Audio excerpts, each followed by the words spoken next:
Hello everyone, I'm Bill Connors with aphasiatoolbox.com. Welcome to our treatment and aphasia practice video offering some ideas about maximizing recovery.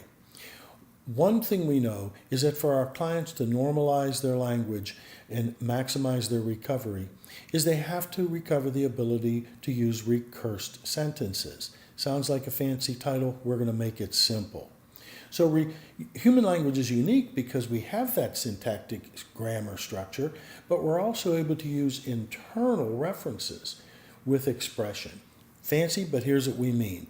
It means you're able to take two sentences and create one sentence. You're not just sticking things in, you're not just creating a series of things, you're actually creating a new sentence. I've also heard a term nesting, perhaps. There's some controversy on all of this.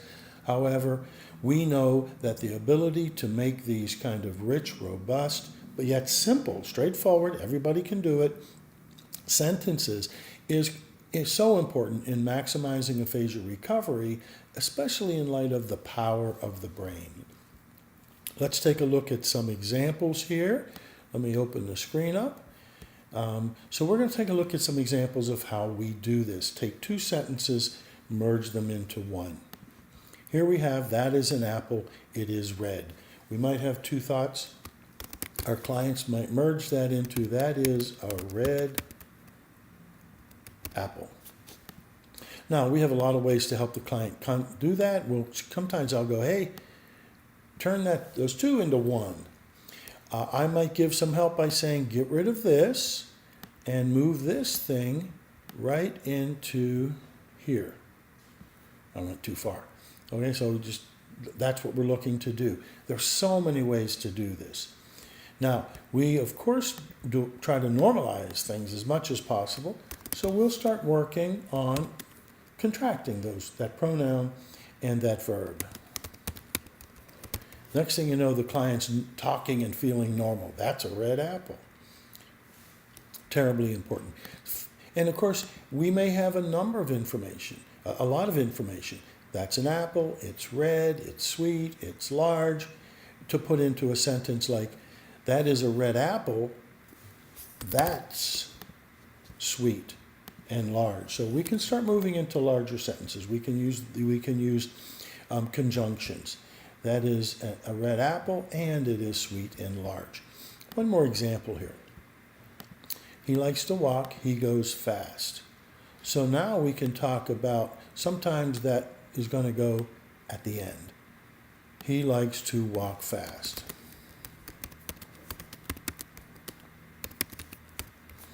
Again, you speech therapists, you coaches, people with aphasia, there's as many ways to do this as there are unlimited ways to create recursed sentences. You might say, hey, use the word when. He likes to walk when he goes fast. He likes to, when he walks, he likes to go fast. So lots of different ways to use this. Let me look at let's show you some examples of what a client actually did here.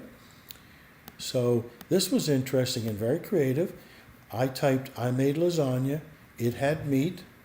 The client thought, she's been working on it, so well, she totally created her own sentence and said, we had meat lasagna. So she took I to we, because her husband and she do it together, and took had and instead of made, which is I was thinking she would do made. And then we looked at some options. I made meat lasagna. We talked about ignoring any spelling issues because there's a bigger fish to fry here linguistically. Okay. And here's a simple one, and here's the way she did it. And then we looked at different ways that we can do it. The red apple is red, she typed, we looked at redundancy. Okay.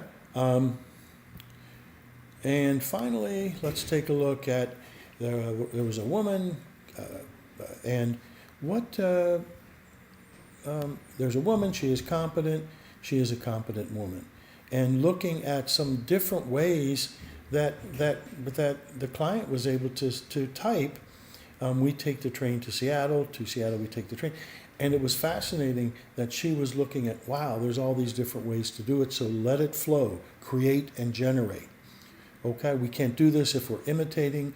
We've got to be creating and generating language.